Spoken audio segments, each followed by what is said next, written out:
Yukarıda da bir tane, iki salon, mutfak var. Muhammed abi. Sen okula gidiyorsun. Kaçıncı sınıf? 8'e gelecektim. Evet. Derslerin nasıl? Ne kadar iyi? Çalışkan ya. Takdirin, teşekkürün var mı? Mesela oğlan bir puan kazanmış. Bir puanla kaçırdın. Yok okul Ben bu sene okula gitmedim. Niye gitmedin okula? Valla Tevfik Fikret'e yol attılar. Annem de hastaydı. Onu getiriyor. Kaçıncı sınıftasın? Bu sene 6'ya geçtim. 6'ya geçtin. Bir sene okutacağız, sen niye okumuyorsun? Okumamak olur Bu mu? sene annem dedi göndereceğim. Annesini çağır hele. Niye gönder?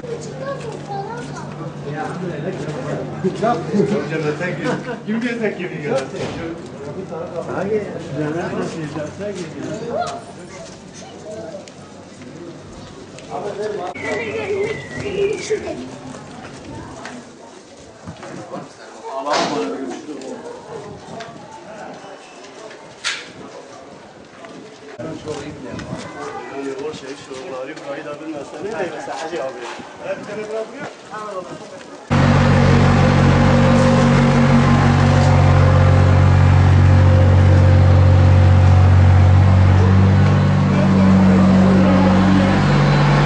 Teşekkür, takdir.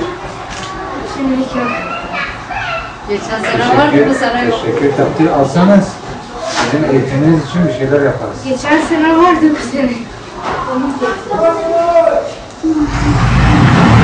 Siz aslında kızdık.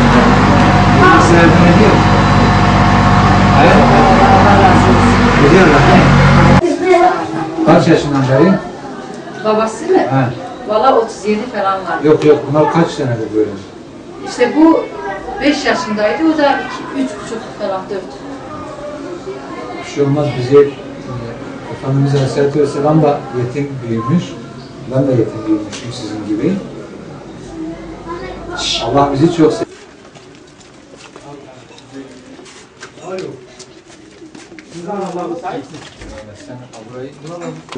Hadi abi geç. Hadi bakalım. Bunlarla başını okşayabilirsin. Onlar için gelmiştim zaten. Sen adı nedir? Nurcan. Maşallah. Senin? 3 tane Ali? falan askerdir. Yetim olan iki tane. Neyse bir şey olmaz.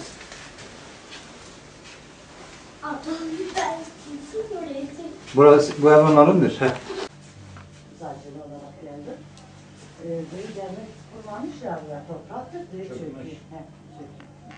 Bir tanedir, bir de 2 kız. Çalışmıyor diyor. Yok, oğlan Peki çalışmıyor. senin eşinin ne iş yapıyordu? O şey Şöyle bir yeriydiler. Şöyle yani beni Allah razı olsun ablam. Hakkınızı helal edin. Böyle istedim ki çocukları göreyim. Allah razı olsun, Allah emeğinize boşa götürmesin. Senin adın nedir? Muhammed. Muhammed. Senin? Yusuf. Senin? Maşallah. Ben kapatmadım. Arkadaş. Nasıl sorunu? Ya burada sokağa mokalar takılması çocuklara falan. 14-15 yaşlarında burada sanki. Niye bunlar yatmamış bu saate kadar?